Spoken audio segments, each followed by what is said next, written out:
యేసు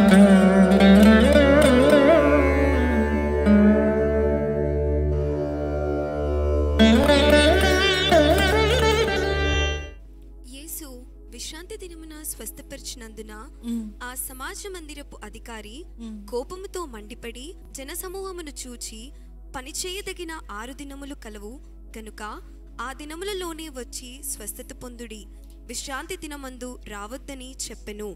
అందుకు ప్రభువు, వేషధారులారా, మీలో ప్రతివాడును విశ్రాంతి దినమున తన ఎద్దునైనను గాడిదనైనను గాడి యొద్ద నుండి విప్పి తోలుకుని పోయి నీళ్లు పెట్టును గదా. ఇదిగో 18 ఏండ్ల నుండి సాతాను బంధించిన అబ్రహాము కుమార్తె అయిన ఈమెను విశ్రాంతి దినమందు ఈ కట్ల నుండి విడిపింపతగదా అని అతనితో చెప్పెను. ఆయన ఈమె ఉత్సహిస్తుంది, సంతోషిస్తుంది, దేవుని గొప్పగా మహిమపరుస్తుంది. బయలుదేరారు ఎవరు? విమర్శకులు. ఎప్పుడు మనము దేవుని మనస్ఫూర్తిగా స్తుతిద్దాము, ఎప్పుడు మనము దేవుని మహిమపరుద్దాము, దేవుడు మన జీవితంలో ఆశ్చర్యకార్యాలు చేశాడని ఆయనని స్తుతించేటప్పటికి వస్తారు ఎవరు? విమర్శకులు. విమర్శకులు వచ్చి ఏం చేస్తారంటే మనలో ఉన్న సంతోషాన్ని, మనలో ఉన్న స్తుతిని దొంగలించడానికి ప్రయత్నిస్తారంట. ఏం చేస్తారు? అపవాది ఎప్పుడు కూడా దొంగలించడానికి, నాశనం చేయడానికి, హత్య చేయడానికి వస్తాడు అని ఆయన వాక్యం తెలియజేస్తుంది.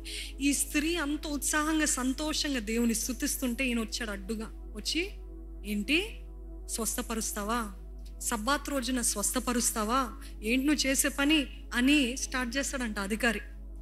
ఇక్కడ మనం కూడా చూడాల్సింది ఏంటిదంటే, ఎప్పుడైనా మీరు దేవుని సంతోషంగా స్తుతించేటప్పుడు, గంతులేస్తూ స్తుతిస్తున్నప్పుడు మీ పక్కన ఉంటారు, మీ వెనుకుంటారు, పైనుండి కిందకి చూసి, ఏంటిమే ఇట్లా ఆరాధిస్తుంది, ఏంటినే ఇట్లా ఆరాధిస్తున్నాడు, ఏంటి వీళ్ళకి మన పిచ్చా, ఏంటిది ఏమైనా డిస్కోనా, ఏంటి ఇదంటే ఏంటి అని స్టార్ట్ చేస్తారు. కానీ వారికి అర్థం కాదు ఏంటిదంటే, దేవుడు నా జీవితంలో చేసిన మేలు నేను ఎట్లా కనపరచాలో నాకు తెలియదు, అందుకే నేను గంతులేస్తూ స్తుతిస్తూ ఆయనని మహిమపరుస్తున్నాను. కానీ వీరు అట్లా మాట్లాడుతుంటే నన్ను నేను కట్టుకొని ఉంటే నాకు అసలు అవ్వట్లేదు, అందుకనే నా స్తుతి ఆగిపోయింది. వీరేమంటారా, వారేమంటారా, వారు ఎలాగ విమర్శిస్తారా, వీరు ఎలాగ తీర్పు తీరుస్తారని నన్ను నేను కట్టుకొని ఉన్నాను. ఎందుకు? ఎవరు ఎలాగ విమర్శిస్తారో, ఎవరు ఎలాగ నా గురించి మాట్లాడతారో. I'm telling you, do not care about anybody's opinion. హల్లెలూయా. అపవాది ఎప్పుడు కూడా మీ స్తుతి మీ నుండి తీసివాలనే వస్తూ ఉంటాడండి, పంపిస్తూ ఉంటాడు మనుషుల్ని. ఏదేమైనా దావీదు ఉన్నాడు కదా, దావీదు ఎలాగ ఆరాధించాడండి?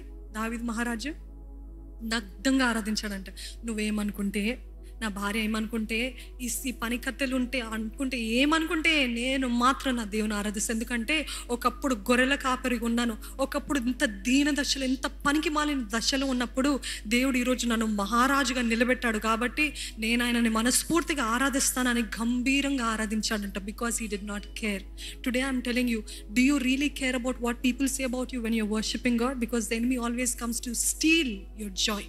మీ సంతోషాన్ని ఎలాగ దొంగలించాలా, మీ స్తుతిని ఎలాగ దొంగలించాలా, మిమ్మల్ని ఏ రీతిగా బాధ పెట్టాలా, కలవర పెట్టాలా, అప్పుడు మీరు స్తుతించడం ఆపేస్తారు అని చెప్పి ఇక్కడ ఆ విమర్శకుడు వచ్చాడు, అధికారి వచ్చి అన్నప్పుడు ఆ స్త్రీ అసలు పట్టించుకుంది అనుకుంటారా మీరు?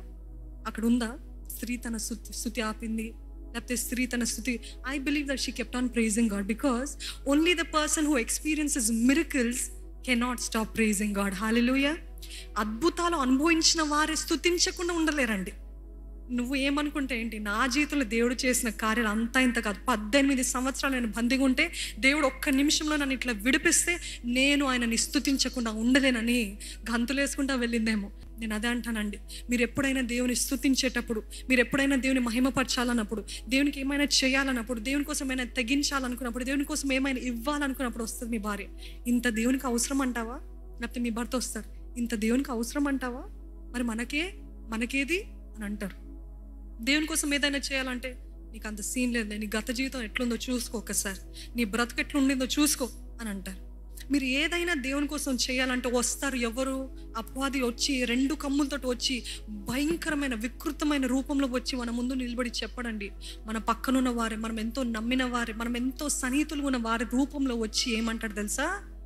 ఎందుకు చెప్పాను కదా మొదట్లో, పేతురు అన్నాడు, ఎందుకు సిలువ ఎక్కడం, ఎందుకు అది నీకు అవ్వదు, ఐ రెబ్యూక్ ఇట్ అన్నాడు పేతురు. అసలు నువ్వు ఎక్కకూడదు అన్నాడు. అప్పుడు యేసు ప్రభు ఒకటే ఒక మాట అన్నాడు, వెనక్కి పో సాతానా, ఈరోజు మనం కూడా అదే చేయాలండి.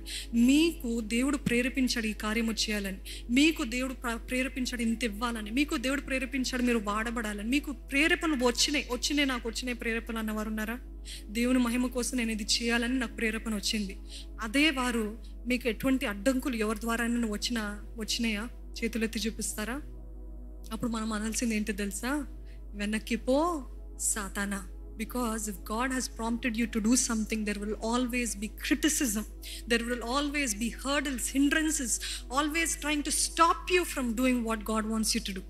అందుకని నేను ఆపేస్తా, అందుకని మొదట్లో చెప్తూ వచ్చాను. చాలామంది చేతులు ఎత్తేస్తారు. విమర్శలు రాగానే, క్రిటిసిజం రాగానే, వ్యతిరేకతలు రాగానే నా వల్ల అవ్వదు, నన్ను ఇంత మాట అంటారా, నేను ఎంత కష్టపడినా వీళ్ళు గుర్తించరే, నేను ఎంత ఎక్సలెంట్గా చేసినా నాకు ఎటువంటి మెప్పు లేదే, నేను ఆపేస్తా. కాదు, వెనక్కి పో సాతానా, నేను ముందుకి వేగిర పడతాను. హల్లెలూయా. ఈరోజు అటువంటి వేగిరపు ముందుకు ప్రెస్ చేసేవారి కోసం దేవుడు చూస్తున్నాడండి. నేను వెంటనే చేతులు ఎత్తేసేవారి కోసం కాదు. నేను అదే చెప్పదలుచుకున్నాను. ఏంటిదంటే, ఈ స్త్రీ దేవుని స్తుతించేటప్పుడు, ఈ స్త్రీ ఎంతో విడుదల పొందుకిన తర్వాత వచ్చాడు విమర్శకుడు. వచ్చి ఏం చేస్తున్నావు నువ్వు అన్నప్పుడు యేసుప్రభు ఒకటే మాట అన్నాడు. ఏంటి? నీ గాడిదే ఒక పిట్టులో పడితే నువ్వు దానికి సహాయం చేయవా? ఆ విమర్శకులకి ఒకవేళ ఈరోజు చెప్పాలంటే, దేవుడు నీకు చెప్తే నువ్వు చేయవా?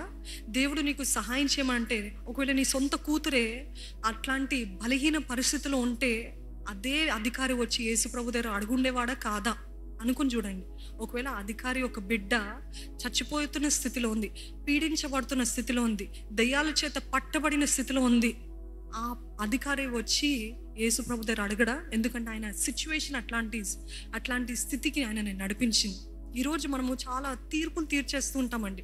వారి పరిస్థితి తెలీదు, వారి బ్యాక్గ్రౌండ్ తెలీదు, వారు ఎందుకు స్తుతిస్తున్నారో తెలీదు, వారు ఎందుకు అంత ఆనందంగా ఉన్నారో తెలీదు. ఎందుకంటే వారికి తెలుసు, దేవుడికి తెలుసు, ఏంటి, నా దేవుడు ఇన్ని గొప్ప కార్యాలు చేస్తాడు కాబట్టి నేను ఆనందంగా ఉన్నానని. అయితే యేసుప్రభు అంటాడు, నీ గాడిద పడితే, ఒక పశువు పడితే నువ్వు సహాయం చేయవా? అట్లాంటిది అబ్రహాము కుమార్తె అయిన స్త్రీ, అబ్రహాము వంశము నుండి వచ్చిన ఈ స్త్రీ ఇన్ని సంవత్సరాల బలహీనపరిచి దురాత్మ చేత పట్టి పీడించబడుతుంటే నేను ఎట్లా చూడగలుగుతానయ్యా? How can I see and be quiet? ఎంతకాలము నేను చూస్తానేనాను. మొదటి నుండి తన నమ్మకత్వాన్ని చూస్తున్నాను, తన విధేయతని చూస్తున్నాను, తన యథార్థతను చూస్తున్నాను, తన ప్రేమను చూస్తున్నాను. ఇంతకాలమైనా ఎప్పుడు కూడా నా మందిరాన్ని విడిచిపెట్టలేదు, ఎప్పుడు కూడా నన్ను సేవించడం ఆపలేదు, ఎప్పుడు కూడా నా పరిచర్యను ఆపలేదు. ఇటువంటి స్త్రీ, దిస్ ఈజ్ హర్ టైమ్ అని యేసు ప్రభు చెప్పడం జరుగుతుందండి. ఈరోజు దేవుడు మీతో అదే అంటున్నాడు. నువ్వు కన్నీళ్ళు విడిచినది నేను చూశాను, నువ్వు ఏడుస్తున్నది చూశాను, నువ్వు ఒంటరిగా లోపల కుమిలిపోతున్నది నేను చూశాను, నువ్వు ఇంత బాధపడుతున్నది నేను చూశాను. ఎవరు చూడట్లేదు అనుకున్నావు, కానీ ఎల్రోయి చూచుచున్న దేవుడు. హల్లెలూయా. మన దేవుడు చూచుచున్న దేవుడు అండి.